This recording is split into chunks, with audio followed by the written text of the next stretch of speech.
started in just another minute or so. So it looks like everyone's found a seat. There's plenty of seats here. They're all comfortable, which is good. So we'll get started very soon. You ready? That soon? Anytime you're ready. Are you ready? Okay, I would like to welcome everyone here this evening for the presentation on the trails. The Brandon Township Board formed a trails subcommittee to research all the questions that we've gotten in about trails, and they've worked very hard. I would like to introduce the subcommittee members that we have here tonight. Down here is Candy Hill. She did a tremendous amount of work for us. The subcommittee, you would not believe how much work went into this. So we had really non-tiring people that were just so dedicated. We need to be very thankful that they volunteered to do this for us. Is Paul here? Paul Barber? Okay, Paul Barber hasn't made it in yet. Jen Beckel is on vacation. Dwight Woodbridge over there he's going to be he's our project manager, and he will be making the presentation this evening. I'm also on the committee. Treasurer Darnell is on the committee, and Trustee Cordella. So also I would like to introduce the Township Board. We're kind of scattered this evening into the audience. So aside from Treasurer Darnell and Trustee Cordella, we also have Trustee Marshall in the center, Trustee Broughton, and Trustee DePalma. Oh, and Paul, do you want to give us a wave? We were looking for you. He was on our subcommittee as well.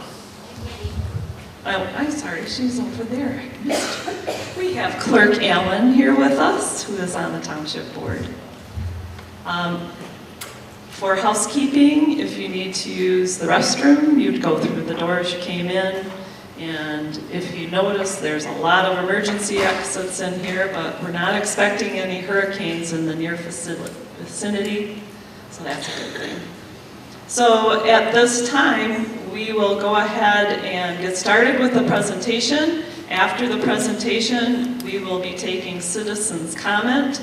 I would expect that everyone stay quiet during the presentation and hold your comments for afterwards.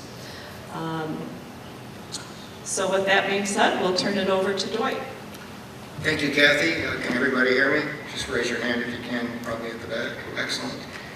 Welcome, everybody. I'm glad you were able to come. I'm going to report on our trail findings that the subcommittee has worked on for the last couple months. And this is basically a compilation of the work. It's really a report, so in terms of a presentation, it's a little bit, might be a little bit of an eye chart a few times, but it's all of our findings and work compiled together to give to the Township Board of Trustees so that they can make a decision in a couple of weeks at the next special meeting, and I'll touch on that in a bit. So the contents of this particular presentation includes our purpose of the Brandon Trail Subcommittee, our timeline to date, an Iron Belle Trail overview, summary of the responses to the board member questions, basically the desirability for trails in the township, the construction considerations, safety and liability, construction costs for building a trail through Brandon Township, funding sources, and trail management. And then a few more items, and then there's a lot of information in the appendix, and we'll probably touch on that a little bit. And I'll also define what happens next, particularly 2 weeks from now. So our mission statement that we were given, the mission statement for the subcommittee, was to compile questions and research answers to all the components involved in building and maintaining a trail. Now, this was decided June 6, 2017, and our group was assembled to be together through November 20th. And it was adopted on the 5th of June. This Brandon Trails Subcommittee was not tasked to recommend a specific trail route, so you will not see that tonight, nor will you see an actual recommendation on which way, whether to opt in or opt out. It's just gathering facts and data for the Township Board of Trustees to make a decision. So the subcommittee members researched key topics to provide information, again, on the desirability for trails in Brandon Township, trail construction considerations, safety and liability, estimated costs of construction for trail types and locations, funding sources, maintenance options, and estimated costs for maintenance. The Township Board member subject matter questions were captured and answered. This is the big part of what drove us to research specific items, was the information that the Township Board was very interested in so that they could make a sound decision on whether to move forward with the project. So Township Board member questions were prioritized based on a compressed project timeline, and I'll touch on that in a bit. Resident questions were also researched and answered, and we had a lot of those that we compiled and grouped together, and a lot of the questions matched many of the same board member concerns. So they were pretty much in lockstep on many items. The responses to the questions were gathered from independent subject matter experts and cited in the question compilation spreadsheet that Candy put together. Has all that documentation with it. The presentation was approved by the subcommittee during our September 11th meeting this year. So what is the Iron Belle Trail? It's a Michigan statewide trail network.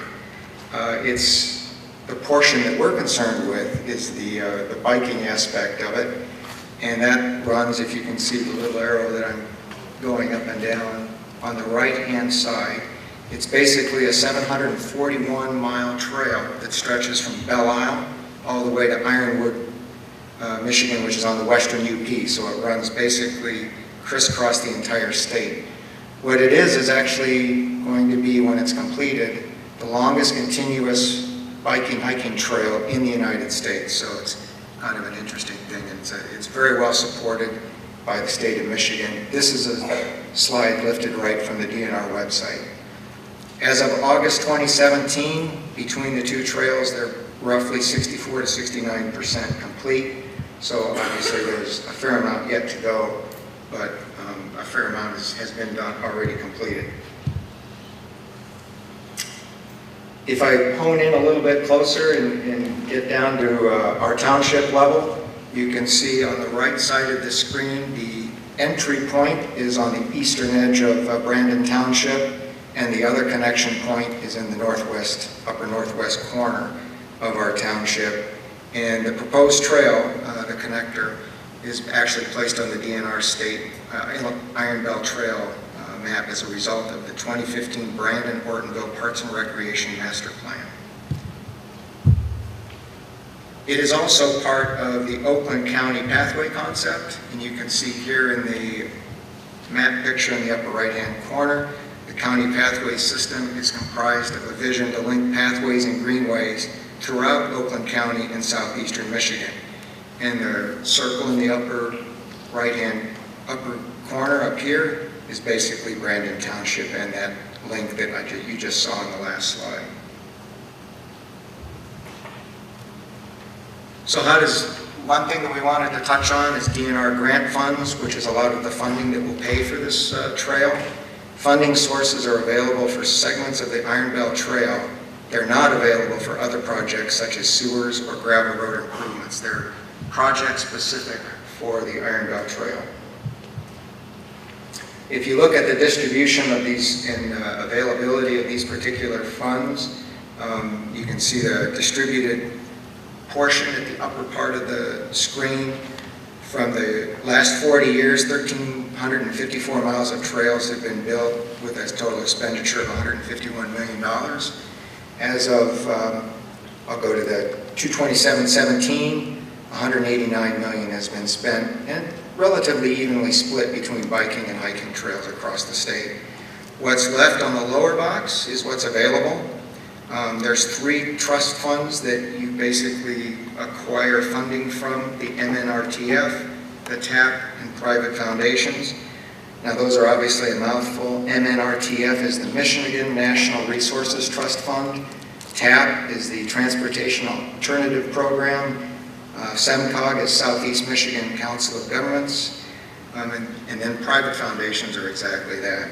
You can see that what's available in the future is up around $250 million in total. And you can kind of see the splits between the two, biking and hiking for the two. And you can see that the biking has a lot more allocated to it at the present time. So what's the desirability for trails in Brandon Township? A little definition for what the trail actually is. It's a shared use path, side path. It's a multi-use trail. It's for both biking and hiking. This one would be through Brandon Township, and it'll be included in the IBD trail route. And this is based on October 29, 2015, a public input focus group meeting with resident feedback. It would connect the Pollyant Trail from East Seymour Lake Road to the M15 County Line intersection in Groveland Township. The rest is basically the definition of what the shared use path and asphalt side path would be designed for bicyclists, walkers, joggers, etc. Basically non-motorized trail is what it boils down to. It must meet AASHTO and MNRTF requirements, and AASHTO is the American Association of State Highway and Transportation Officials. And it has to have emergency access, and MMUTCD is the Michigan Manual on Uniform Traffic Control Devices, and that's a TAP requirement. And these are requirements that you have to meet to get the approved grants. So it has to include surface road crossing improvements, stormwater drainage, railings, bollards, etc. And it can include a variety of amenities listed on that last line. So the input timeline, or the timeline that's been to date on this particular project, in 2015, there was a petition from the Blackhawk Community Trails Committee. On January 29th, 2015, there was a mini grant awarded. August 3rd in 2015, the Brandon Township Board had a motion to approve Oakland County Trail Planning Workshop for Brandon Township. In October of 2015, the ITC corridor visit was done by the HRC engineers. Later that month, the public input and focus group meetings, and we'll talk more about that. There was an online survey in October through December 2015, and a second one in early 2016. June 6, 2016, the Brandon Township Board was given an IBT trail route presentation, and that information and that has been extremely useful to us as we've been moving forward on this project. And in July 18 of 2016, there was a working session. And then just recently, and I'm sure many of you responded, there was an email response survey that went up through a few days ago. So the focus group workshop results, and this was the step one, you can see what it focused on: the desirability and a route identification. There were 67 participants, 59 compiled in this results, and you can see that the yes, no, 52 to 40 was the breakdown at that particular time. And based on the workshop feedback, 4 routes were identified by HRC. And near the end, I'll actually show you the descriptions of those particular routes. And then that initiated a public feedback in which we had a couple of surveys the township did. This is a bit of an eye chart. You don't need to really go through all of them. The upper left is basically which community do you live in, and 73% basically live in the township. If you look on the upper right-hand corner, that particular graph basically defines that recreation and exercise were the 2 main drivers or points of interest for a trail. And then if you look at the bottom right-hand corner, biking and hiking, walking, running were the primary activities that people were interested in for a non-motorized trail in Brandon Township. That particular, the second survey was very favorable. There were, in terms of their interest in a trail, as you can see by the graph on the lower left. There were 558 total respondents, which was the breakdown in the previous upper left-hand corner pie chart. 407 of them, which were Brandon Township residents. So we basically, our group scrubbed the data so it only reflected Brandon Township resident results. There was a roughly 5% margin of error with this particular survey size. 334 people were interested in a non-motorized trail versus not supporting 28 at the time. And there was an overwhelmingly 166 votes were for Route C, and you can see the distribution for the other routes that were on there being A, B, C, and D. And you'll see those route descriptions later. The most recent survey, a little bit of a shift in the feedback. There were 718 respondents, margin of error of 4%. The yes tally was 334 or 46.5%. The no tally was 384, 53.5%. So close to 50-50, slightly on the no side. And that was email and paper ballot, and most of you probably know what that. This is a scatter plot. The grayish box is the township, and you can see the red being no votes and the green being yes votes. You can kind of identify by township area where the votes came from and how they stacked up. So there's also a business community survey. 46 Ortonville businesses were surveyed in person. There was a 78.2% favorability response. 18 didn't respond, and no indicated a 3.5% not supporting the trail. And probably as much of importance is would you be willing to contribute to maintenance monetarily or services of some sort? And yes, 35.6%. That's the green part on the chart, is both the yes sides. So there are people, businesses that are willing to contribute, which is important for a trail system. I want to touch on some misconceptions that I guess people in the township, the officials, and those of us on the subcommittee have heard and have been, feedback we've gotten while we've been in our meetings. We've already been awarded the grant money. A lot of it is people being worried about personal property and what happens to that. Taxes are obviously an issue. Insurance is an issue. So those are kind of the gamut of concerns, but none of those are actually decided yet. So you can kind of go through these. And one at the bottom, it's only a bike trail. In Brandon Township, it would be a multi-use trail, so it would be for hiking and biking. It's basically non-motorized.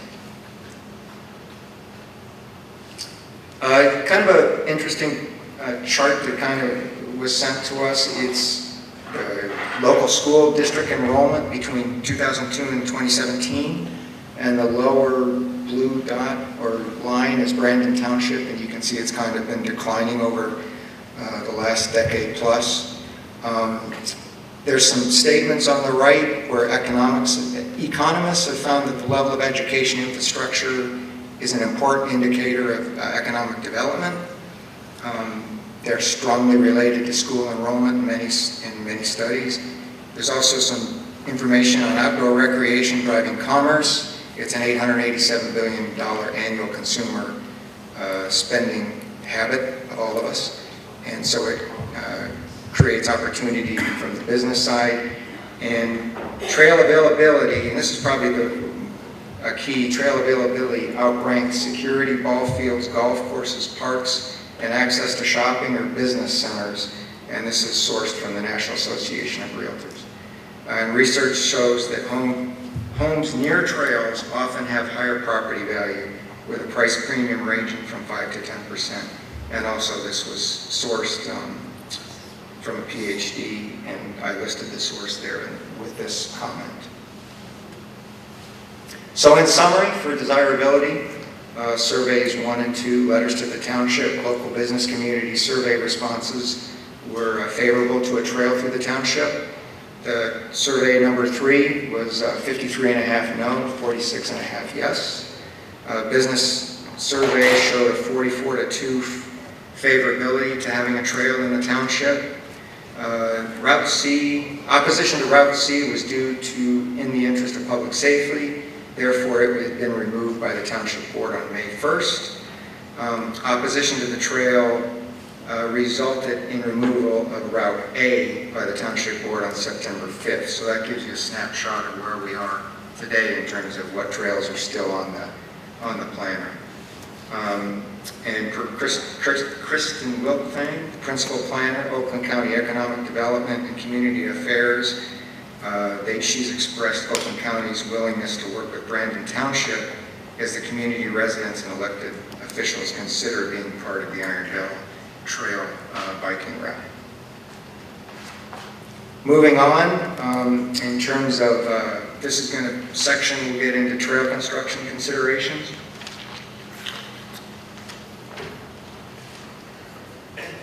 Kind of a schematic, shared use path versus a side path. Basically the two types of construction for a trail of this nature. On the typical cross section on the left side is basically what you'd have, say, in a utility corridor.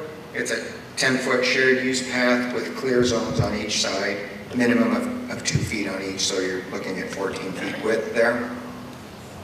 If you look at a cross section adjacent to the road, you can see the actual road picture with the two vehicles. There's actually a biker on the left-hand side here, the right shoulder. And there's basically a clear zone again, the green, a couple of feet, and then a 10-foot side path. On the clear zone there, it's a 5-foot minimum. So you're looking dimensionally at that kind of width for adjacent to road trail. One of our members did a great job, spent a lot of time counting. In terms of the proposed routes, we looked at the parcels that would be crossed or adjacent to Route B. You're looking at 171 to 176 parcels and 15 to 18 intersections. On Route D, it's 150 or 151 parcels that the proposed route would go by, and there'd be 19, 20 intersections. And that's depending on which side of the road you're on, and you can see we identify that being west-north or west-south, etc. And then we also added in the Seymour Lake to M15 route because that has been mentioned as a possibility. And we actually have the data on A and C also, but it's not here because, like the previous slide, those routes had been eliminated. So just some definitions on shared right-of-way. Ideally on-road bicycle facilities. They'd be designed early into a construction project when a road is being improved. Unimproved gravel roads are really not recommended as a bicycle facility for long stretches. For short ones, they're probably okay. In rural areas, use of improved paved roadways would add wide shoulders. They should be low traffic volumes and low speed limits. And then some detail on the 5-foot clear space from the edge of travel and 10-foot pathway with 2-foot shoulders adjacent to the road. And that's consistent with the AAS HTO requirements for a side path. Available road right-of-way, site distance, driveway crossings, stormwater drainage, they have to be considered when you're designing your site paths. And there's a website to go look at more details on the actual construction of that, considerations. So easement versus road right-of-way, which is kind of a key definition that probably everybody needs to be familiar or wants to be familiar with. What is an easement? It's a right held by one property owner to make use of the land of another for a limited purpose as right of passage. Township ordinance definition. Purpose of prohibiting construction of any portion of building structure between such line and any easement, right-of-way, or other public area.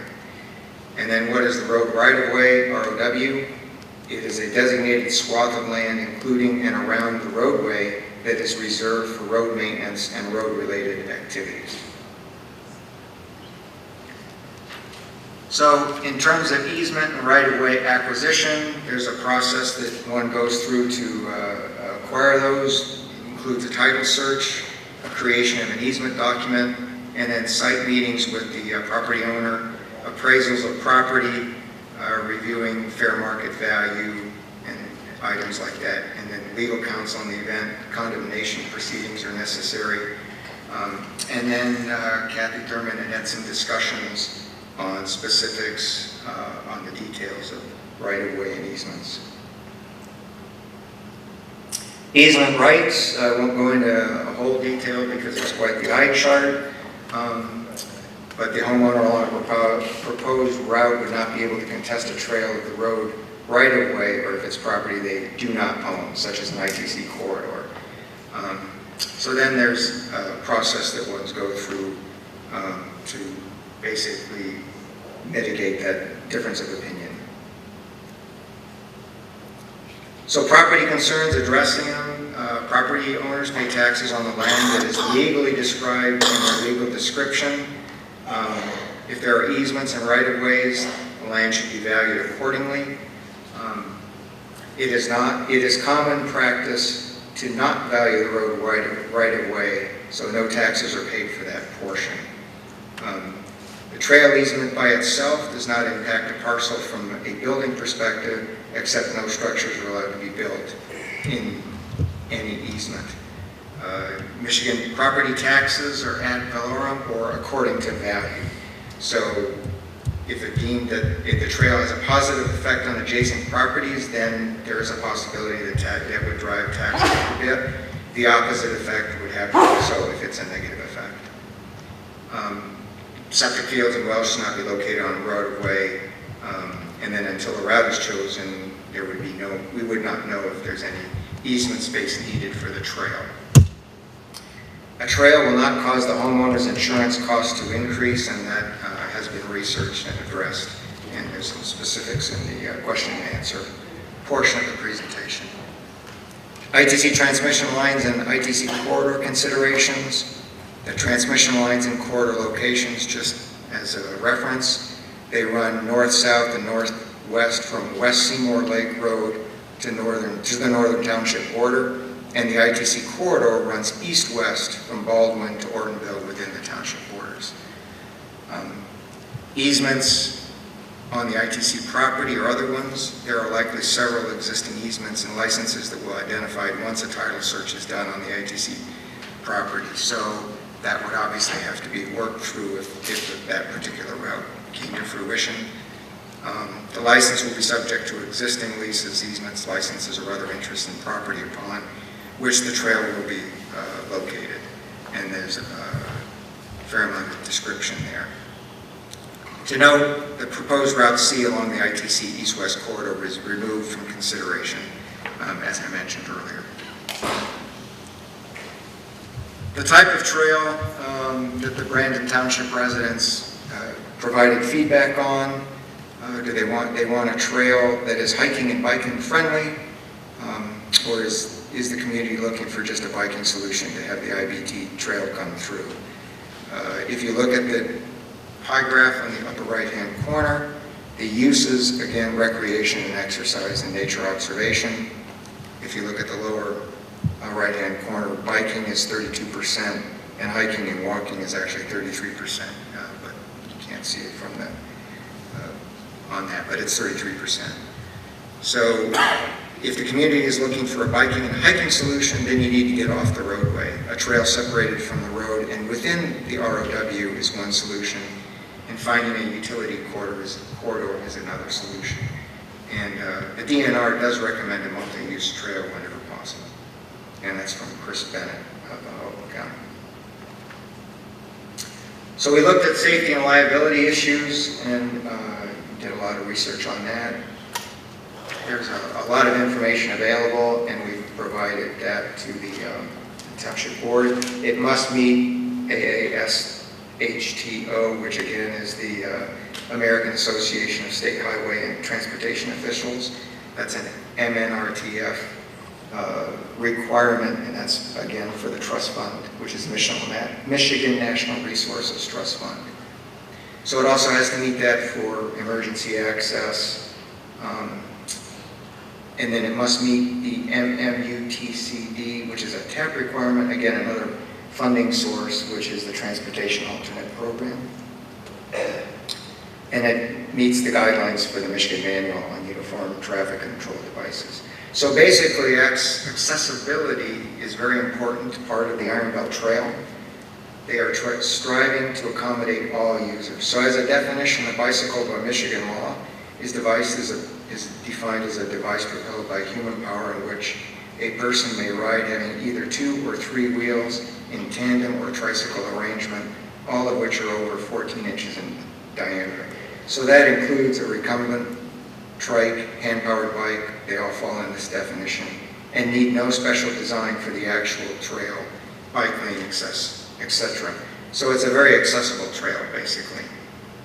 The amenities need to be ADA accessible and whenever possible, a universal design. So that includes parking, signage, bathrooms, etc. Homeowner protection and liability. All federal, state, and local laws apply to the trails. The Brandon Township Ordinance, Chapter 8, this references animals because we had a question on that. All owners of domesticated animals are required to exercise reasonable control at all times.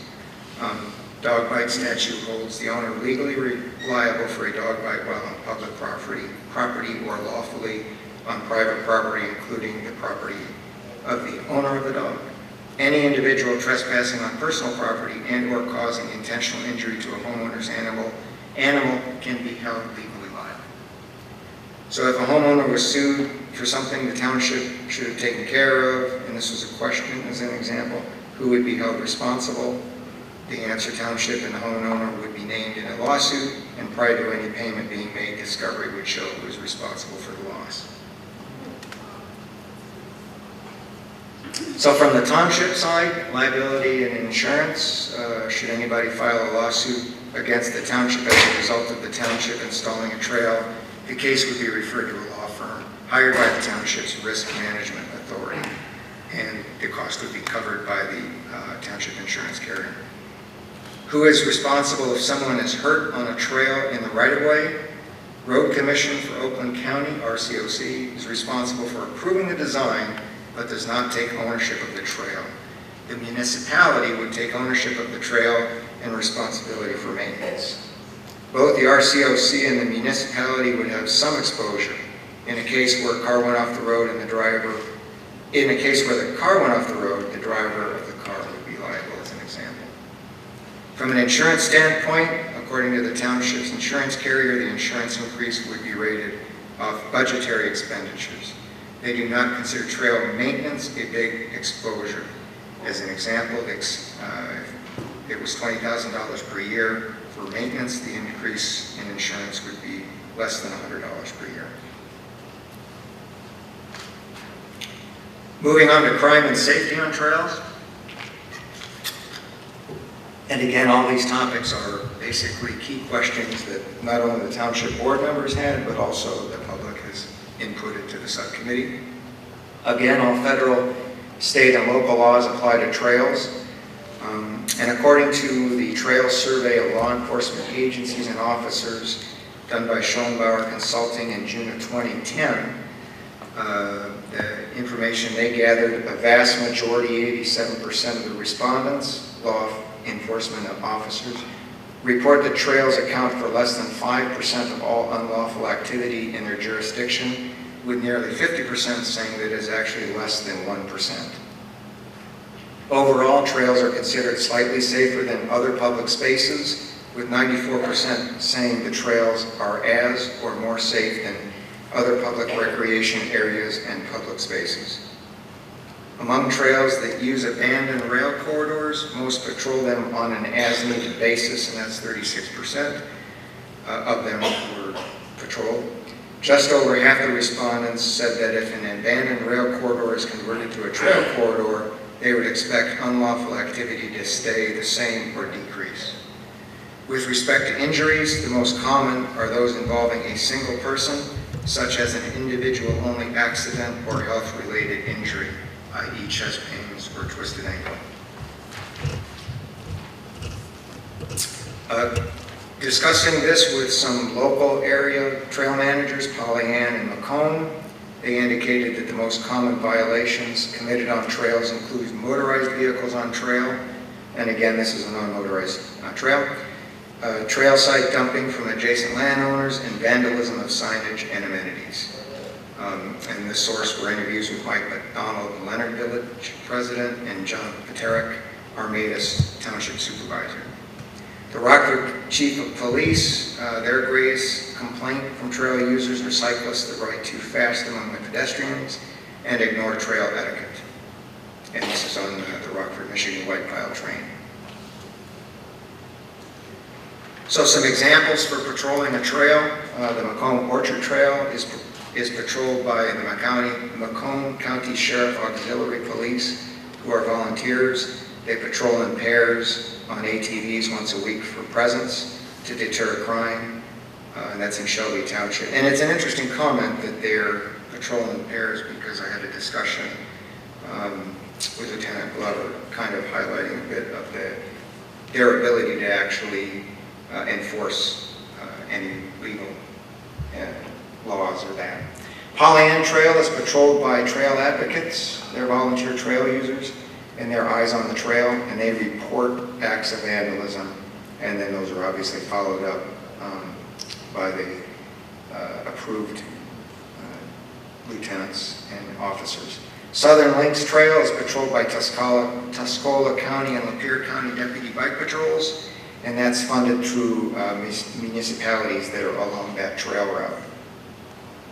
Paint Creek Trail pays for 20 hours a week for bike patrol, and 2 Sheriff's Office mounted patrol deputies 2 to 3 days a week from June 30th through October 31st.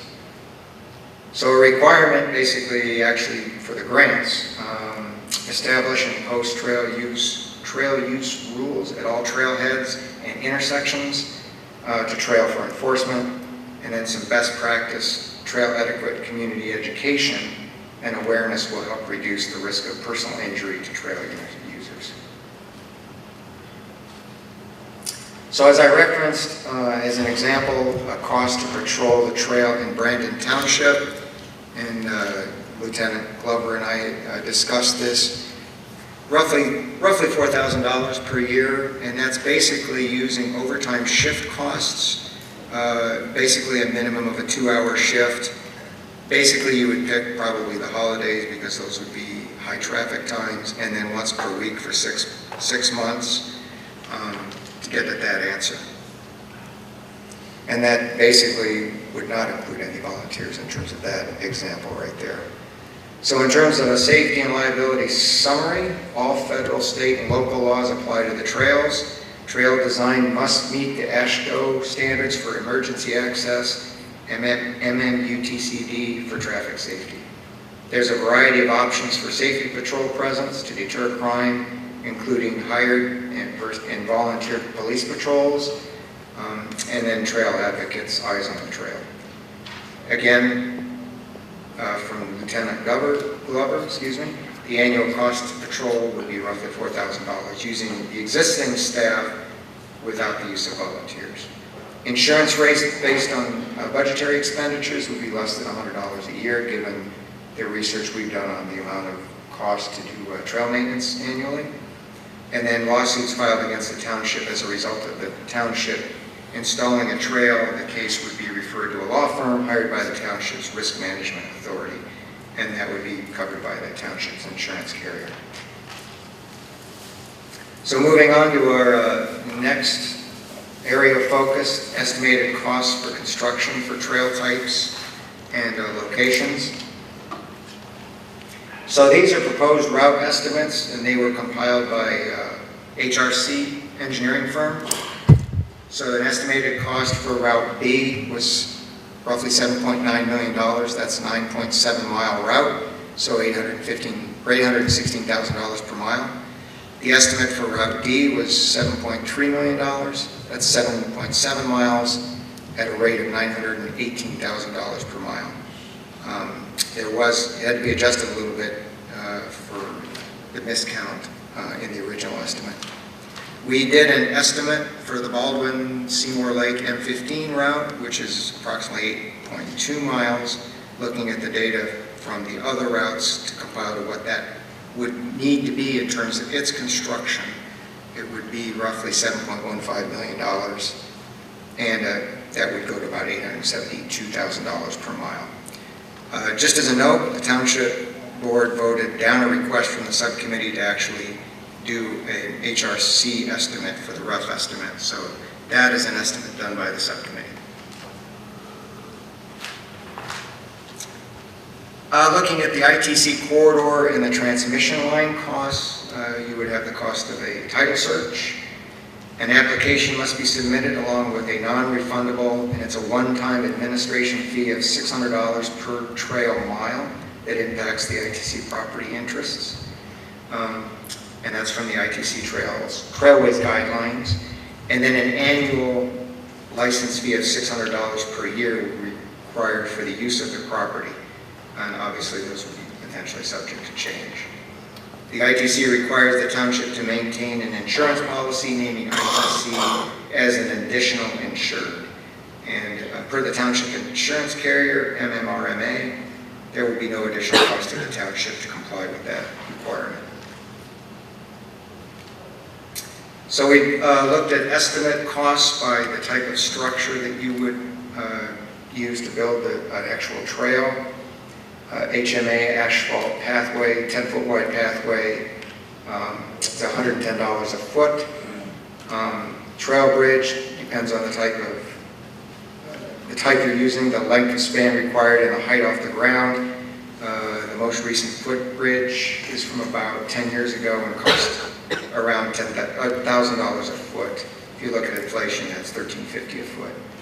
Boardwalk per lineal foot varies depending on the length.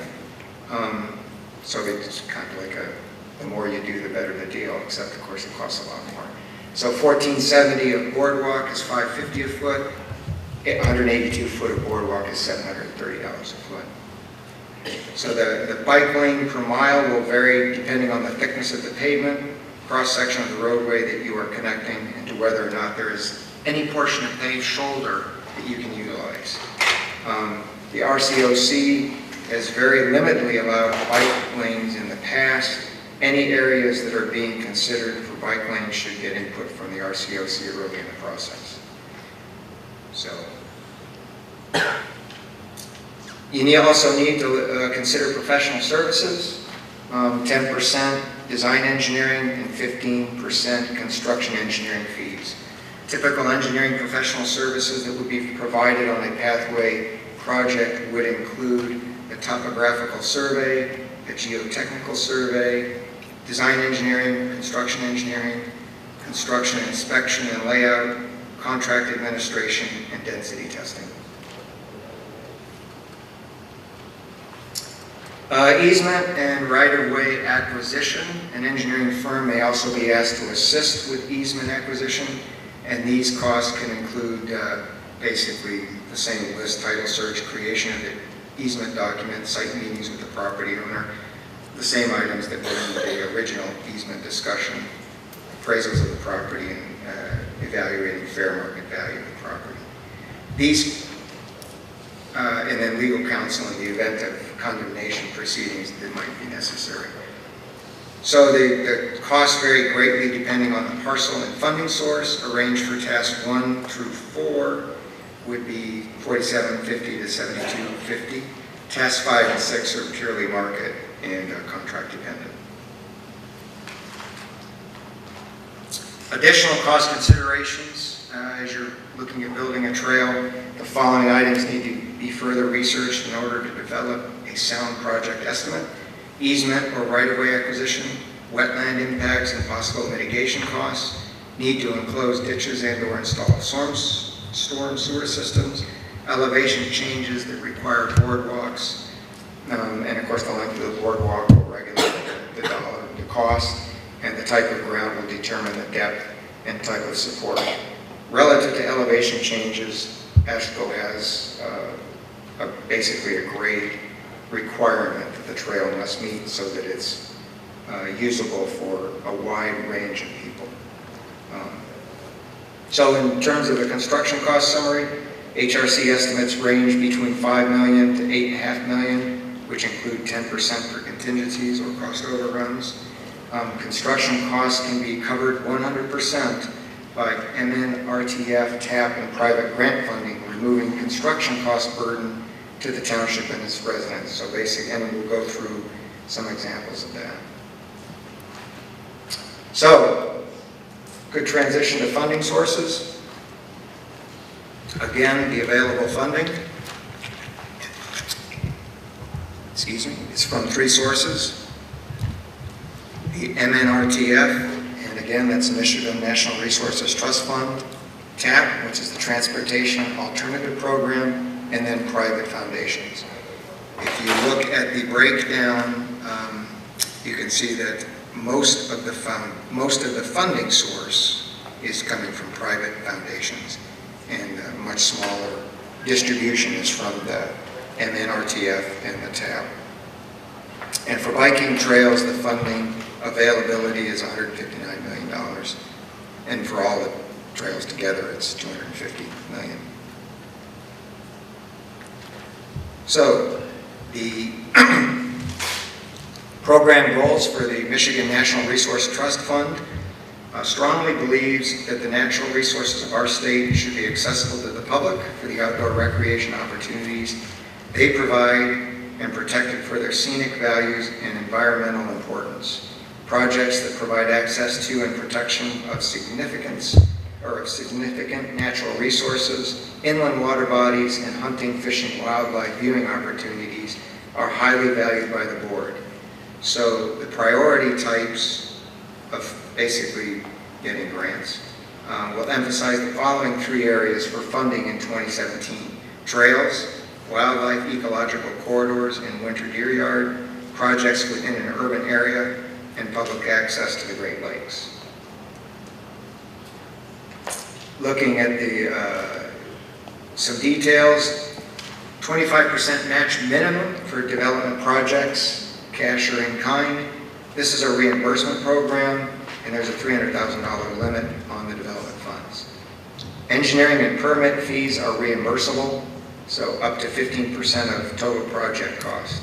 Administration and project contingencies and overruns are not. Here's one key: is the grant deadline is April 1st.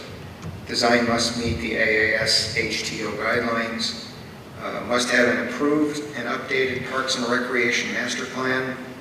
Local unit of government or regional recreation authorities are eligible to apply, and there's a lot of additional information on the website. Looking at the TAP funds, or Transportation Alternatives Program, MDOT and SEMCOG. MDOT has about $17 million in TAP funds for the entire state, and SEMCOG has about $7 million in TAP funds for Southeast Michigan. It's 20% cash match minimum for construction costs. There are no limit on development funds. Construction engineering, design overruns, and grant administration costs are ineligible for reimbursement and are not counted as matching funds. Grants are accepted throughout the year and decided on a quarterly basis. However, deadline for SEMCOG TAP funds is only once a year. Design must meet AAS, HTO, and MMUTCD guidelines. And then again, there's more additional information on the website. So from a timeline, for the 2018 TAP and MNRTF grant submittals, and this timeline here would be the minimal timing for a project, for a trail. November 2017, public input meeting and online survey, and seek project letters of support. Begin right-of-way certification and or purchase right-of-way easements. In January of 2018, TAP applications are due, the SEMCOG portion of the TAP funds. February of 2018, Township Board, City Council public hearing and grant support resolution passed. Here's a key date, April 1, 2018, MNRTF grant applications are due. So if you miss this date, it basically cycles 1 year out from that. So then the next one would be April 1, 2019. April, May, TAP grants are announced. Right-of-way certification and right-of-way easements. In September, TAP grant State Historic Preservation Office Section 106 review. In December, the MNRTF grants are announced. So in June or July of the following year, MNRTF project agreements are due. And then basically in July, August, the MNRTF and TAP projects can begin. So you can see it's not a super short timeline, and there is a potential to cycle it out at any given time 1 year.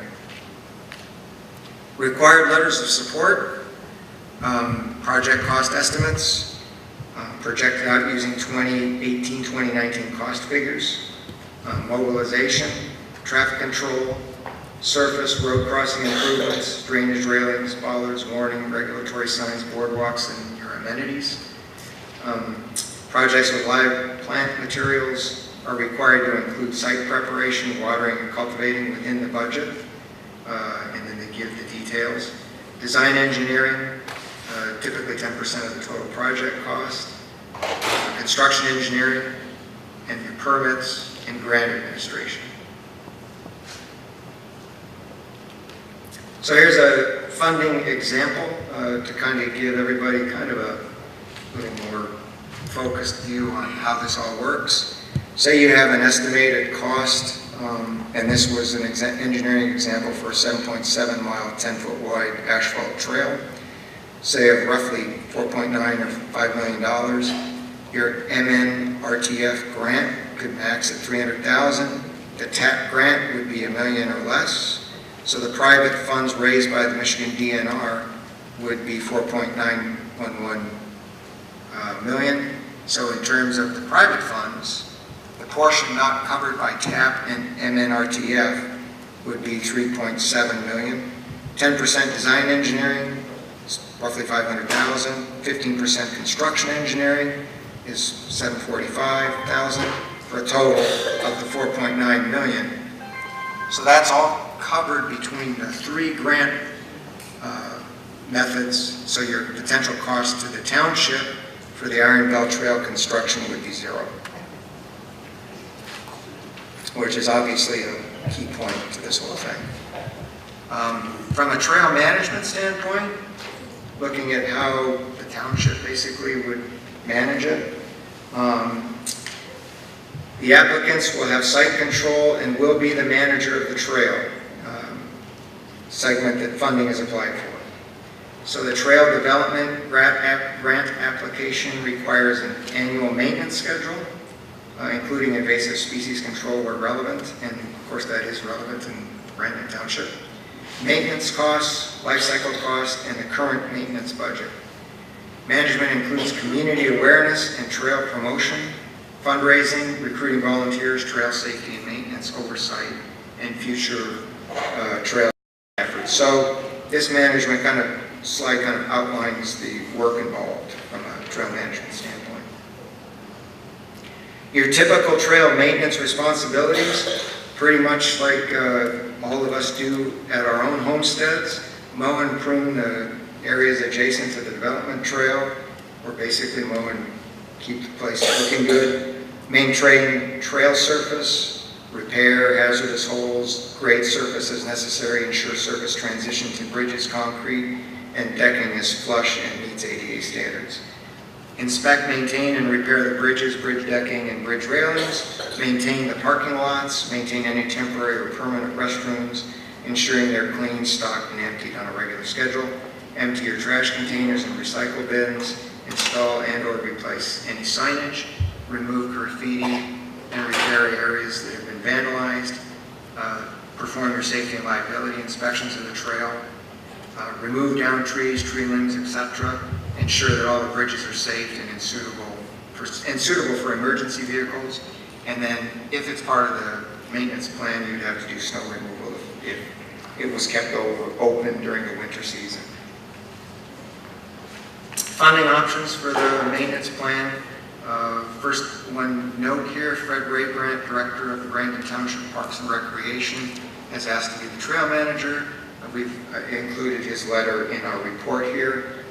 You need fundraisers, example, 5K runs, scavenger hunts, volunteers, local bike clubs, scouts, churches, and school events, adopt a trail, local businesses and nonprofit organizations with maintenance commitments, trail sponsorship with financial commitment and corporate donations. These are all things that currently exist in area trails north and south of Brandon Township as an example. In a survey of Ortonville businesses, 35% responded that they would be willing to contribute to maintenance monetarily or with in-kind services. Grants are available for life expectancy repairs and resurface. So if you have a major repair, you can apply for a grant to take care of those or assist in that resurfacing. Funding options, additional ones, would include cell tower revenue. I won't go through the details there. Cable franchise fees, and then trail maintenance funds can be kept in a restricted account to prevent funds from being used for anything else. There is no proposed millage question for trail maintenance.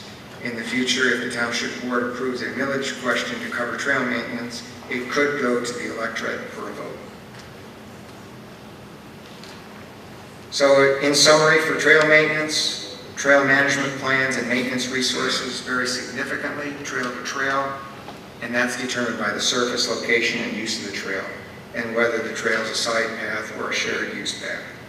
A trail maintenance plan must be submitted in the grant application in order to be eligible for the grant funding.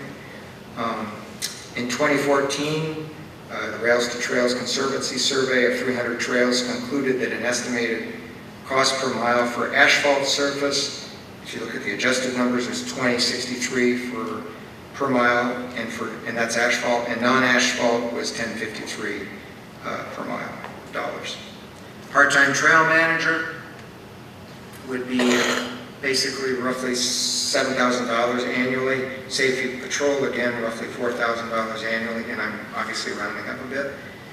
For example, an 8-mile asphalt paved trail through Brandon Township, the estimated cost of management, maintenance, and patrol would be $30,291 per year, or $37.86 per mile.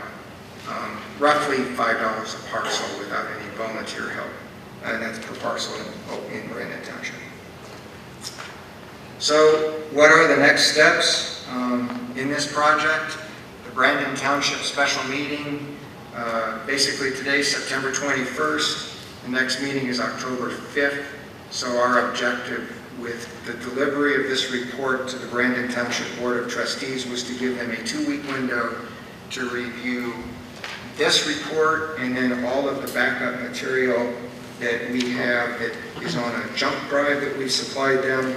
It covers all of the research, all of the specific question and answers that we compiled for the township, and then documentation on the surveys, et cetera, et cetera. So in closing, that October 5th date is basically a vote to opt in or not to opt in. As I mentioned earlier, the subcommittee wasn't tasked to choose a route or make a recommendation. So this material is for the board to review to determine what they want to do at that time. Again, the trail subcommittee members, and I also want to thank every one of them for a lot of hard work that everybody put in. Kathy Thurman, Candy Hill, Terry Darnell, Chris Cordella, myself, Carl Barber, and Jennifer Bickle. And as Kathy mentioned, it was done on a voluntary basis. The appendix, and I'm going to change my view a little bit here, because there's a few things that I will go through, and it's easier to do it this way. So hopefully everybody can still see that. So there's the thumb drive contents. That's basically all the electronic information. In the subfolders on the thumb drive, we have, and there are individual folders. So there's a shared document, image, and video folder. Within the shared document, we have bicycle trail information, and there's a slew of information and articles on that. Contact lists, the driveways on our trail routes, which was what I showed earlier, but a more detailed version. grant information, and again, more than what was presented here, legal information, the full questions to the board, both the questions that the board themselves asked, that we researched, and questions that were given to them. Resident letters, all of the letters that we had received put in there. Folder on safety, the meeting agendas that we went through, our member applications when we signed up to do this, statistics on trails, our subcommittee timeline, and then all of the township surveys, the more in-depth electronic version of the data that we compiled to analyze the surveys and kind of determine what they actually tried to say. There's a shared image folder that contains a variety of image from within Brandon Township and local trail signage examples from Pollyanna and Macomb Orchard, and video folders that have interviews with a variety of managers and patrollers for the different trails themselves.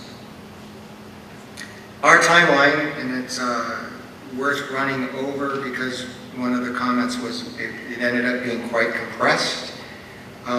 June 5th of this year, the proposal was made to form a subcommittee that was approved.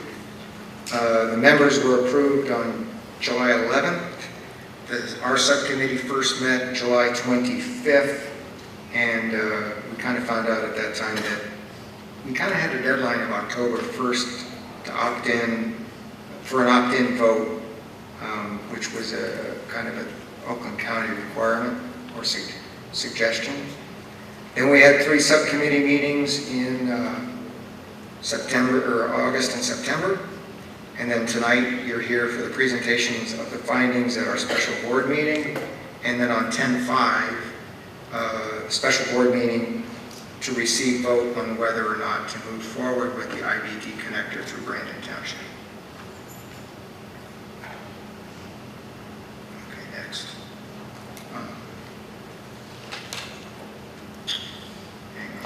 There we go. So we summarized our meeting minutes, and I won't go through any of those because they're not very interesting. We compiled a bunch of crime statistics, and the type of incidents by day is an example of what happens. We looked at trail management and the kind of things that they have and what they do. This is trails researched by Jennifer Bickle, and it kind of goes through a whole list of specifics in terms of the length, the surface, the trail management, the staff, existing friends in that of the trail, what kind of events, and different specifics of 4 different trails and how they handle those type of things. So Pollyanna and Oakland County, Southern Links, Paint Creek, and the Macomb Orchard Trail. A typical maintenance budget breakdown, and this is basically in percentages of your total budget.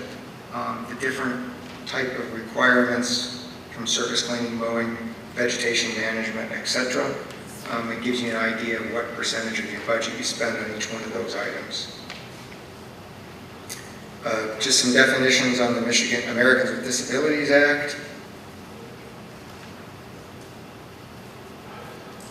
Information on grant information, questions from the subcommittee on how to handle that, letters and ITC requirements. This is the trail maintenance table. It's a breakdown of maintenance costs across the, basically the 5 different options, E being the M15 Seymour Lake, and then a generic breakdown for X number of miles.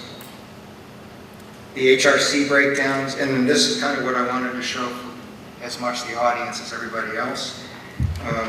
Just reminds us of the 4 routes that were identified.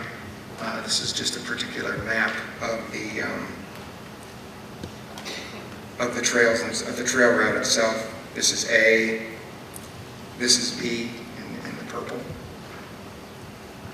That's Route C and Route D. And you can see the entry and exit, or vice versa, is the same on all 4 of those options. This is a picture of trail construction. Just gives you kind of an idea. The lower right picture is the completed trail before any regrowth of the grass or anything, and then just a couple of construction pictures on how they're putting those together as they go. So that pretty much is the, I guess I'll show this. This was our timeline with our tasks, and you can see we are 2/3 of the way to the right, and the red little dot down at the bottom is tonight, and then the next point of importance is the October 5th date.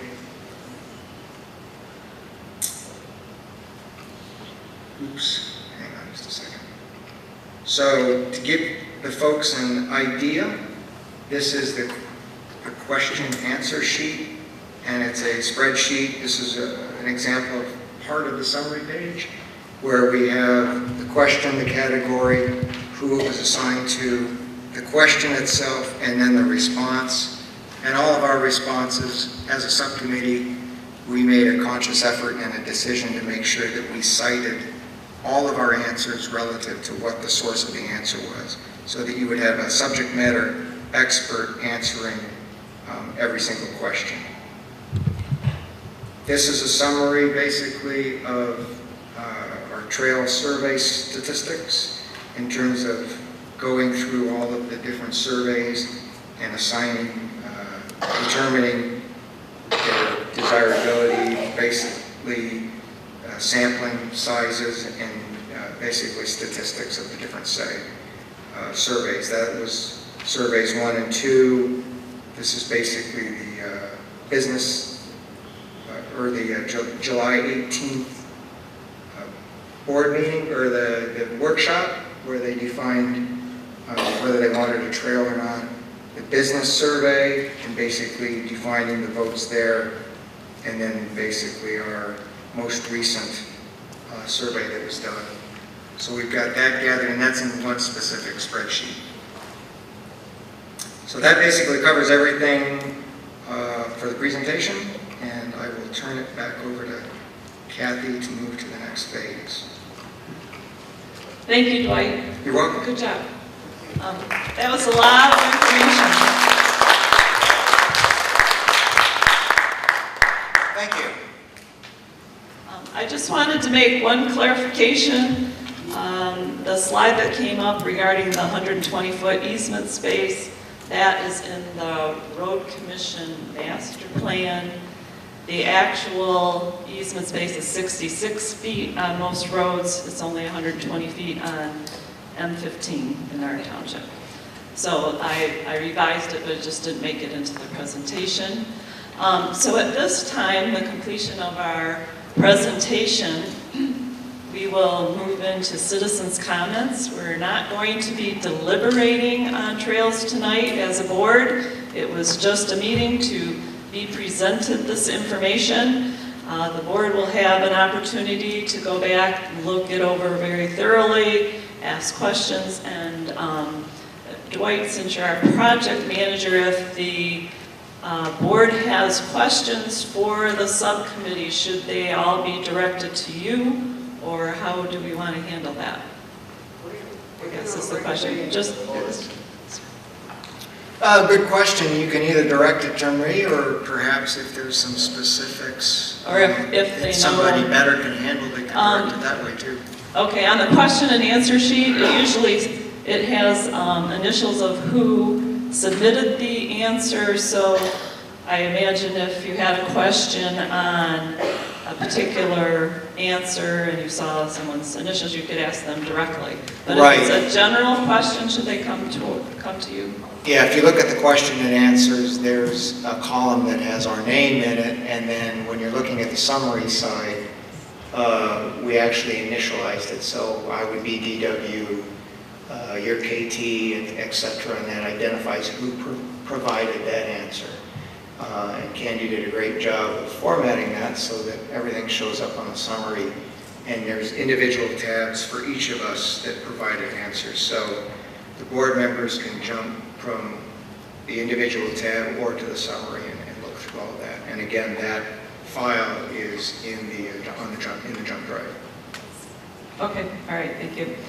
At this time of our meeting, we're actually in a board meeting right now with the Township Board, but we are doing a presentation, so it's not our typical setup for our board meetings, but we are going to be taking citizens' comments tonight. We have a microphone up in the front that we would ask you to step up to so that everyone can hear your comment.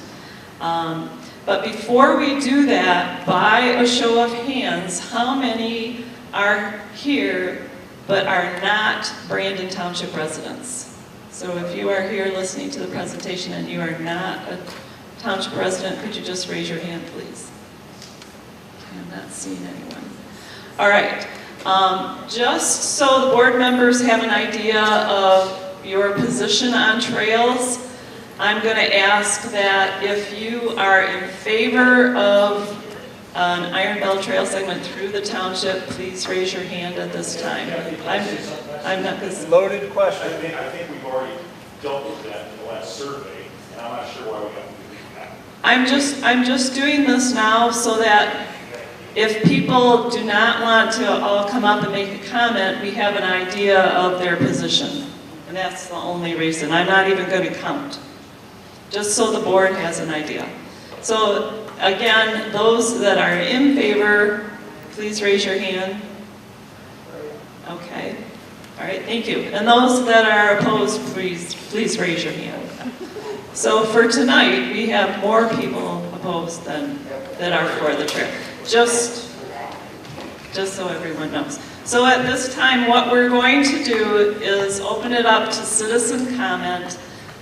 We'll allow you 3 minutes, but since we have so many people here tonight and it's getting late, we ask that you try to shorten up your comments and make them brief. We will only be taking one comment tonight per person, and we'll have you come up to the microphone. I did get a letter from someone that wanted me to read it as a comment. So I'll go ahead and read this first, and then we'll ask anyone that wants to come up to the microphone. My name is Brian Price. I reside at Hummer Lake Road and lived here since the spring of 1986, having moved to Brandon Township from Detroit. My wife and I raised 3 boys who are all married and in their 40s now. They have given my wife Joan and I 10 wonderful grandchildren and all live in urban areas and always enjoy visiting us in rural Brandon Township. I have been retired for 16 years and travel extensively. I ride a mountain bike and a Harley. I avoid riding my bike on local paved roads on account of traffic and narrow road. I do ride back roads and trails at Bloomer State Park. In my travels around the U.S., I have enjoyed riding many trails. Katy in Missouri, New River in West Virginia, Middleton, and Black Hills of South Dakota, Arizona Trail. Pacific Coast Trails in California and Oregon and Washington, and the North County amongst them. Also ridden or walked many rail trails, and am a long time member of the Rails to Trails Conservancy. I have also enjoyed walking rail trails in the United Kingdom. All of these trails travel through small towns and rural areas and have been an economic boom to the many of these small towns. Walk through downtown Ortonville. How many vacant buildings? Where can you get a pop or sandwich? I have heard the arguments against the Iron Belle Trail: cost, safety, not in my yard, rural lifestyle. You folks don't have to go far to discover the advantages of a trail. Go walk or ride the Paint Creek Trail through Rochester, Goodison, and Lake Orion. I have seen youngsters 7, 8, 9, 10 years old riding their bikes on Hummer Lake Road, where the speed limit is 55 miles per hour. Will we be reading about a young person injured or killed in the Citizen? Remember the 5 bikers killed on the highway in Kalamazoo? The Iron Belle Trail will be a good thing. Please support it. Don't force the Iron Belle Trail to go around Ortonville and Brandon Township. Thank you. And was that under 3 minutes? It was pretty long. Also, I do want to point out that this is citizens' comments, so if you have a question, we will not be responding back to your questions, but the board will be taking notes so that we can get those questions answered at a later time. Yes, sir. I can let them know. We do have a timekeeper, so we're gonna let you know if you get over 2 minutes, and he'll signify. Just signify, and it's due, you know, to the request by several of you out there, and you all know who you are. The meetings have been, you know, excruciatingly long. So in an effort to speed it up, once, you know, you've gone by like 2 minutes, 2.5 minutes, all I'm gonna do is just put my finger up. Okay, let's do it. Yep, so, Just like that, just say, you know, All right, we got it. We you got got it. 1 minute to go, okay? all right, okay, so let's get started. I would like Ask for your name first. Brendan Helo, live at 1485 Granger Road. I'd like to thank the Trail Committee for their projections, widgets, and fantasies. All you guys had to do is put on a pair of tennis shoes, walk the Macomb Orchard Trail, you know, where April Millsap's head was bashed apart by a motorcycle helmet, or the Rochester part of it, where last week there was 3 people who were held up at gunpoint, but the reason they're not finding crime is because they don't go out at night. There's flashlights in yards, there's lasers. I've walked these trails, I've hiked these trails. To that letter, I've been to Alaska, I've been to Idaho. Syringes, garbage, meth heads, it's a reality. In our own citizens' paper, there's a crime block. And that's not all the calls these officers go on. There's substations losing funding. They're not gonna help you on the trail. You guys gonna let your daughters go down that trail? No. Alone? I don't think so. And one other point, Inlay City, Pollyanna Trail, it goes all the way to Port Huron. Well, once you get past General Square, I go for miles. Nobody's riding these trails. Where's all these people in spandex that looks like Lance Armstrong riding these bikes? Where are they here in Sneaky? No one's riding these trails. I'm the only one on them when I ride them. The bike service stations go behind Rochester College. Look, they made little benches, paint's peeling up. The cracks are already lifted. The bike stations, the Allen wrenches, everything's torn off. Go look. Put on shoes from now till October. Go north of General Store. It's a 2-track. No one's taking care of it. It's a reality. Forget about these numbers. Go out in the communities. Go out there at night. You'll see bonfires on Pink Creek Trail. Kids drinking booze, doing seances on the center. I've been there. I got video. So, do what you want, but get out, hit the pavement, and check it out.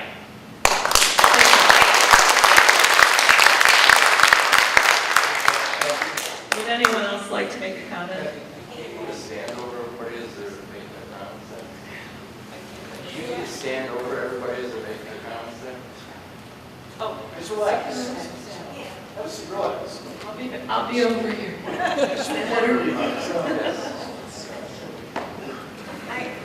Yes, ma'am. Could you say your name, please? Yeah, I'm a taxpayer, all right? I just have a comment, all right? We need your name for the minute. Michelle Sabrin. Thank you.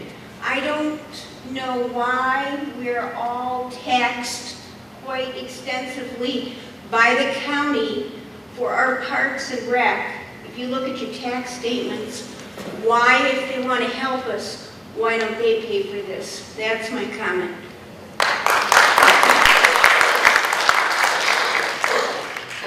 Would anyone else like to make a comment?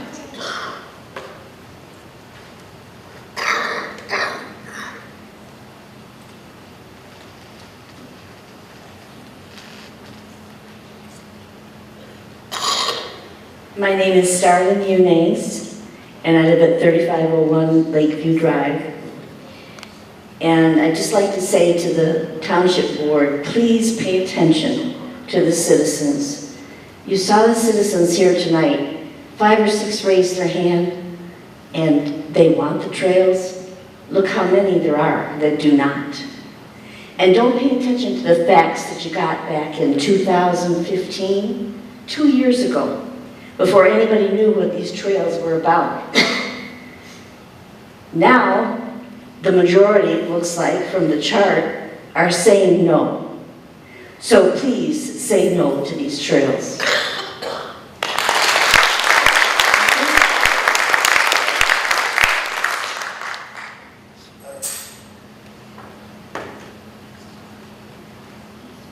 What's your name, please? My name is Leroy Brooks. I've been out here 47 years. I live at 2359 Granger Road. I live 18 feet from the proposed route.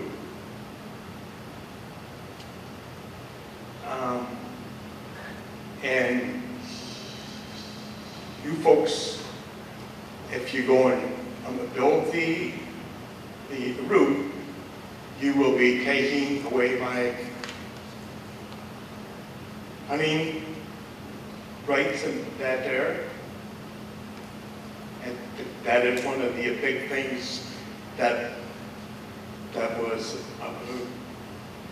proposed, that the Township Board will be looking at.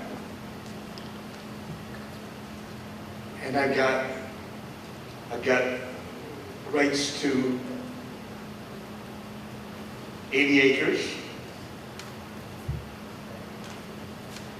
Now, when I go hunting now, I go and set right by the route. Okay?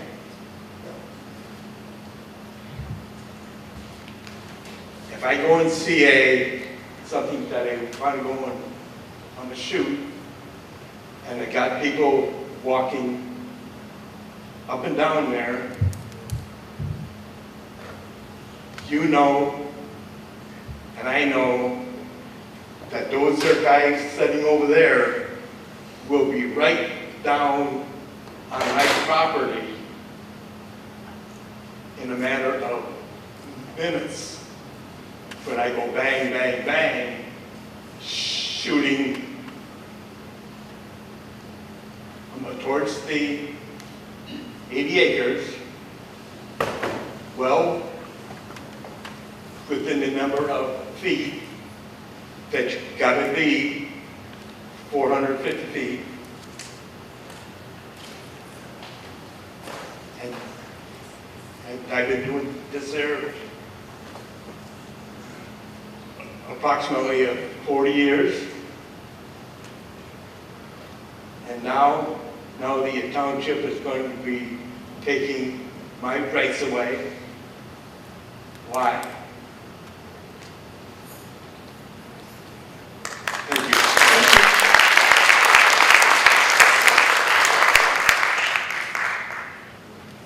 I'm Bette Soggs, 920 South Hadley Road, lived in the township almost 17 years. Some of the proposed routes are going down my road. I've been opposed to this trail since the day I first started reading about it. Found out recently it would go down my road. I'm concerned for myself and my neighbors. Some of my neighbors are quite close to the road. They literally could step out their front door and be on the trail. I hope this PowerPoint will get posted to the website. One complaint I have with this whole process, the sharing of information has been a terrible disappointment. The website is outdated. I'm sorry, but our treasury website still says 2016 if you want information about your taxes. That's that portion. This portion of the website, there's nothing. You go to look, you get all the links to the Michigan DNR, the grants, what's out there. I want to know what kind of funding. You see this, no cost to the township. Well, I've worked in schools for 23 years in administration, applied for many grants. I have yet to ever see a grant from the state or the federal government where there's not a huge portion of matching funds. I doubt our businesses are going to come up with the private funds you're looking at. There are always a huge portion of matching funds that have to come out. Maintenance is something always overlooked in a big grant project. I've done many projects, watched them come through. The maintenance isn't there. You watch a great thing, has great potential, it dies on the surface because the money's not there to maintain it. If we have all this money for maintenance, for the preliminary work, for matching funds, lower the speed limit on our gravel roads, put gravel on our roads, do some other things we could do in this township that benefit all of us, not the few people that want to use the trail. I also want to know all the driveways it crosses. I'm sorry, but how many of you live on a gravel road now? You go to pull out of your driveway and you're trying to judge whether there's a car coming or not. I gotta look for kids on bikes now when I try to pull out of my driveway and not run over a little kid. I'm not as worried about the ones riding their bike down the gravel road as I would be how many are gonna get run over when you cross 100 and how many driveways? I mean, you look how people drive down a gravel road. How do you think some people pull out of their driveway? We shouldn't have to worry about that. I moved out here not to live in a city with sidewalks running in front of my house. I moved out to the country for a reason. So I hope that you'll post this on the website, because I would like to be able to go through some of these facts. There's many that I saw. The one that I found of shocking was that you take $80,000 of the cable money and divert it back to the general fund. You know, in most districts, what they do, that money goes back to the schools. The schools use it for a video production class. They use it for other things. If we're going to invest that money in a trail, why don't we send it to the schools and really help our kids get some life skills and that they can invest in this community. So I hope you can post this and do a little bit better job keeping us informed. Thank you.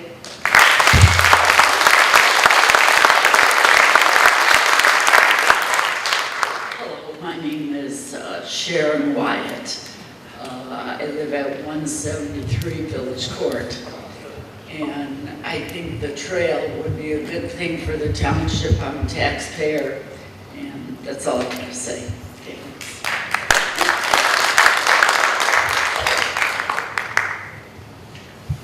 Paul Jansen, live on off of Hummer Lake Road.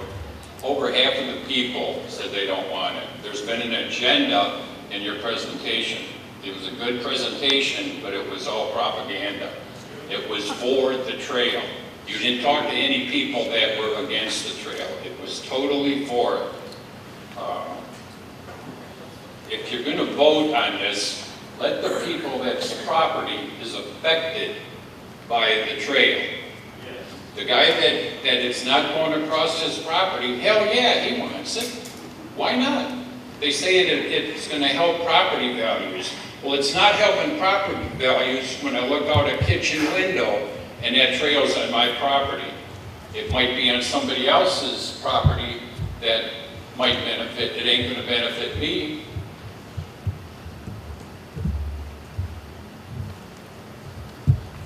If you're hell-bent on doing this, for heaven's sakes, put it down where the transmission lines are.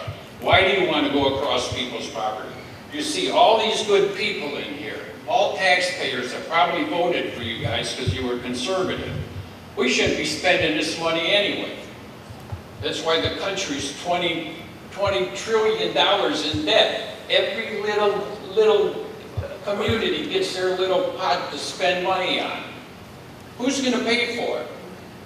If you're hell-bent on doing this, you know, put it on that trail. The power lines.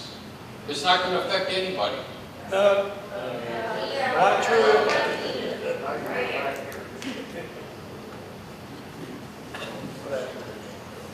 Problems are created by government with no common sense.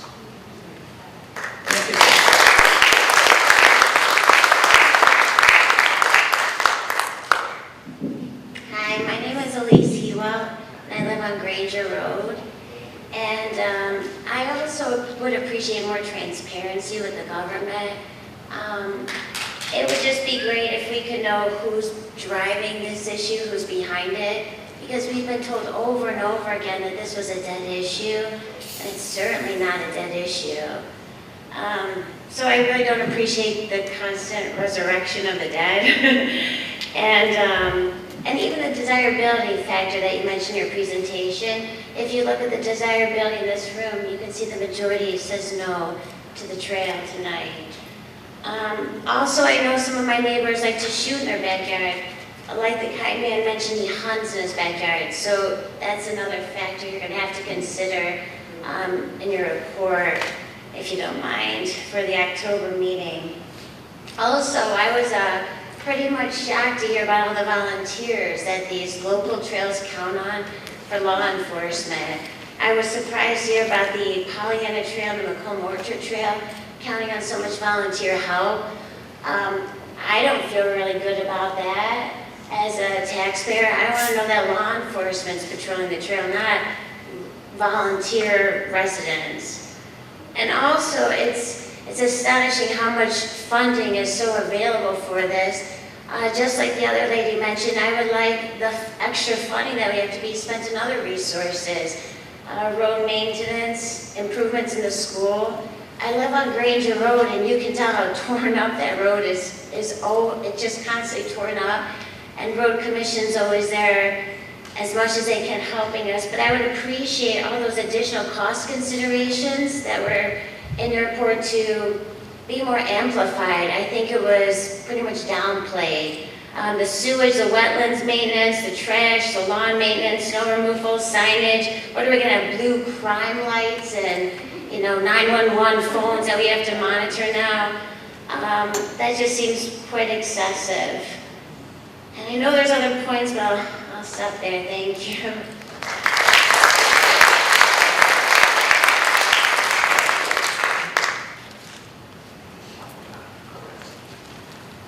Hi, I'm Nadine Demetrician. I live on Sherwood Road. And I was kind of surprised to hear about this trail. And I've mentioned it to a number of people, and nobody's even heard about this trail. The only reason I heard about it is because I had a flyer in my mailbox that it was going to be coming down our road. So I find it very interesting that this whole thing has gotten to where it is when you never even heard it on the news.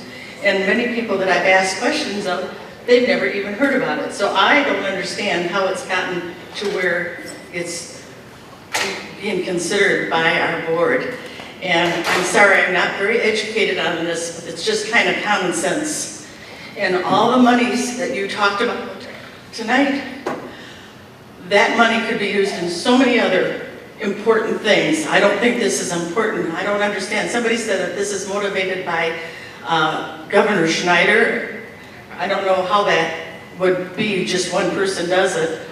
It seems to me that that ought to be a vote. If there was a vote, was there a vote? Because I'd like to know how it got to this point. Does anybody know? Because I've not heard anything. We'll take down your question.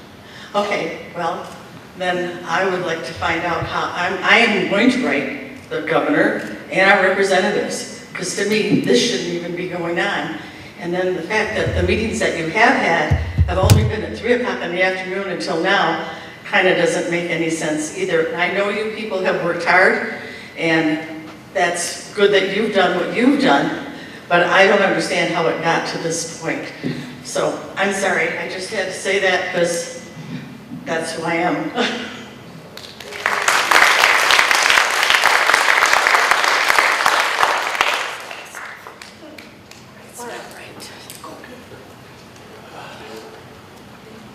Hello, my name's Dale Kramer.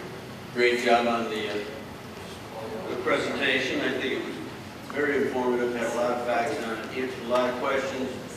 I just wish it could have been out years ago, maybe it could have helped. I want the trail, and I would be glad if it went out in the right of way in front of my property, and prefer it would be there along in 15. I think that would pose one of the trails that would, one of the routes that would be the least amount of opposition. Mr. Mike, please. I just hope the board would... Dale, could you step? Oh, sorry, a little closer.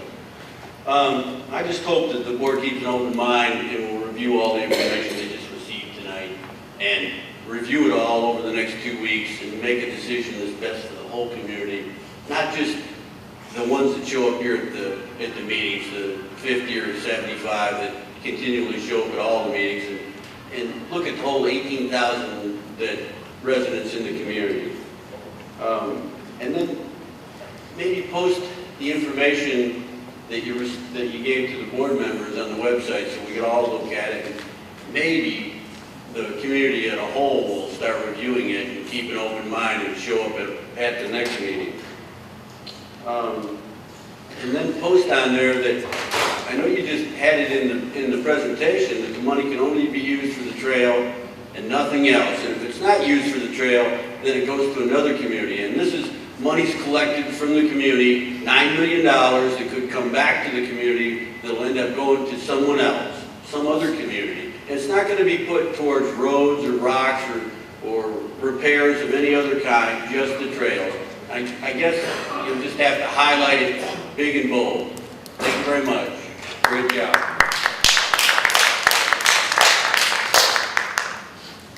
Hello, my name is Mark Robinson. I live on Mill Street, and I share many of the same concerns that you've heard from everybody else here tonight.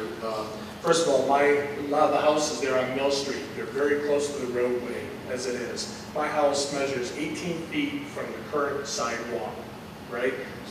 I don't see how you're going to do a 10 plus 2, 14 feet, it's going to come more into my yard. Like I said, there's 18 feet. So right now on Mill Street, we have so much traffic going up and down the road, people going way over the speed limit all the time, and then now we're going to incorporate more traffic from cyclists and everybody else. So that is a huge concern of mine.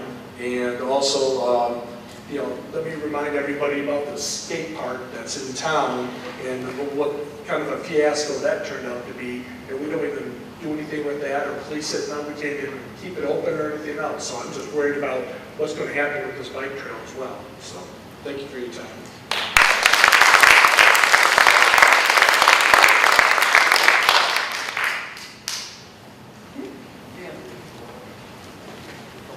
If you'd like to make a comment, it does help if you come down to this section and wait for your turn.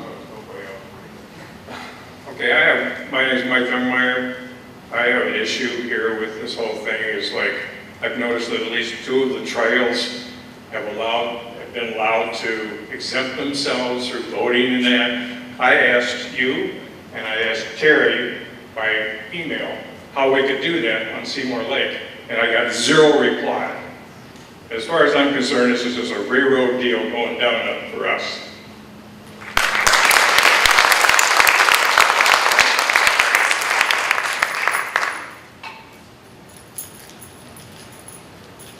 Hi, I'm Cynthia Straley. I live on Sherwood Road. Totally opposed to this trail.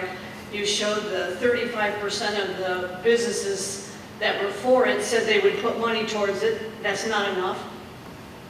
It's not enough to put all this money into something that's, like many of the people said, unhelping. It's not helping our communities. We can't get sewers in our township, or our village. And I ran against Kathy for township supervisor on the premise that you guys weren't listening to the people that pay your salaries, that vote you in. And you're still not. It seems like there's way more people here that are absolutely against it than that are for it. So I can't imagine why you're still thinking that this would be a good thing for us. What's in it for them? What's in it for anybody? Something's in the works. There's some reason that you guys are pushing toward this and slanting the information that you give towards people really want it, people really want it. I saw all the red dots, the people that said no. They live where these trails are going to go through. And the people way far away from the trails, oh, they're for it because it's not going to affect them. Guys, gotta listen. Thank you.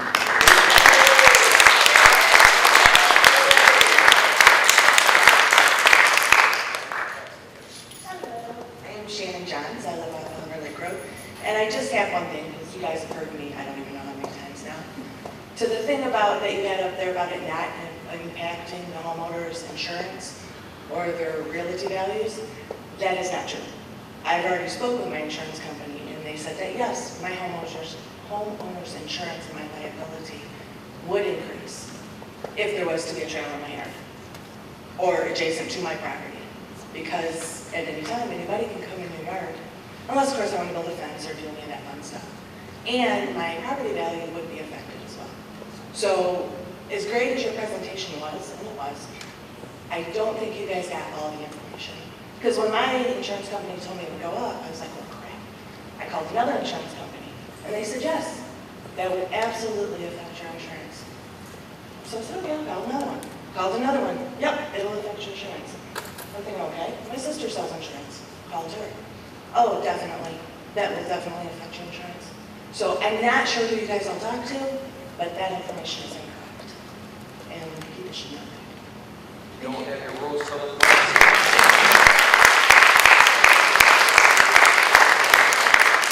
Is there anyone else that would like to make a comment this evening? Yes, I do. Okay, sir.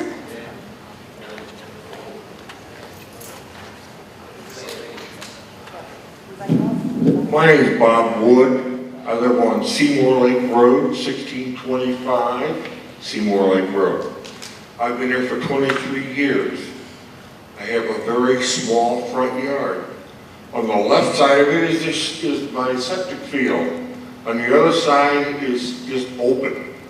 I want to know, October 5th, will the final decision be made? Or are we going to drag this out until 2018? Has the village voted on this? Because I have not seen anything as far as voting. Let the damn village, the people that live here, decide if they want this damn trail. You get brainwashed about the damn trail. I'm sick of it. I'm done. I gotta sell my goddamn house. Sir, if you could just refrain from the language. Yeah.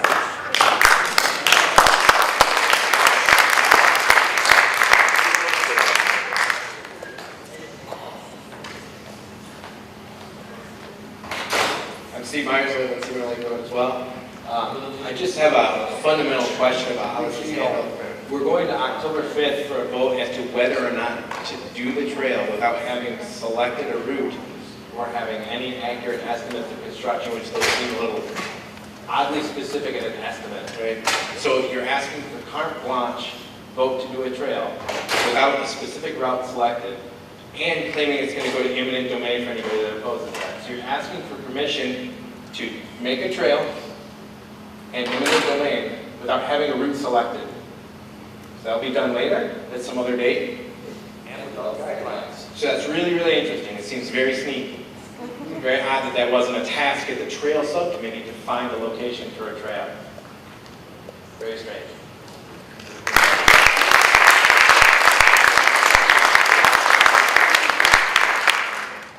Did anyone? Yes, sir. And if there's others out there that would like to make a comment, please make your way down.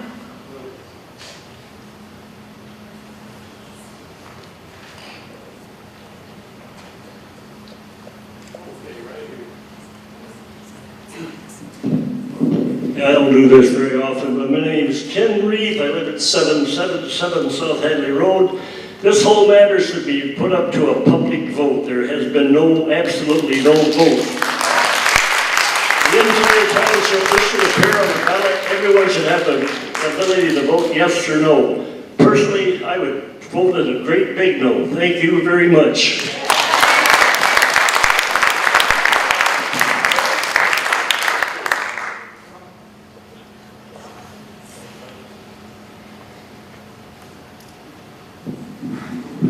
Evening, Charles Mitchell, 4920 Stanton Road, Ferninger resident.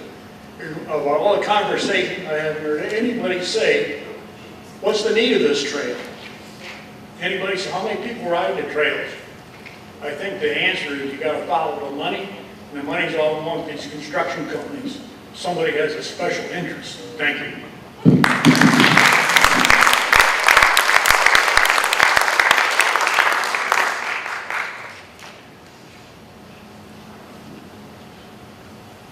Okay, it looks like that does it for our public comment tonight. I did want to mention that we will be attempting at getting this presentation on the Brandon Township website tomorrow. Hopefully there won't be any problems or issues. Also, we have a few copies of the questions and answer sheets up here. If there was anyone that wanted to get a copy, we have a few to hand out that one of our committee members brought. So at this time, we will take,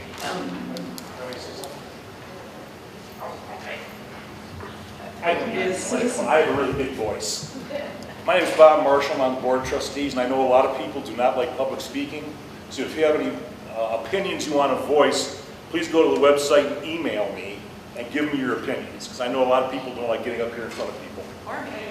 and the rest of the board would also like to hear those as well.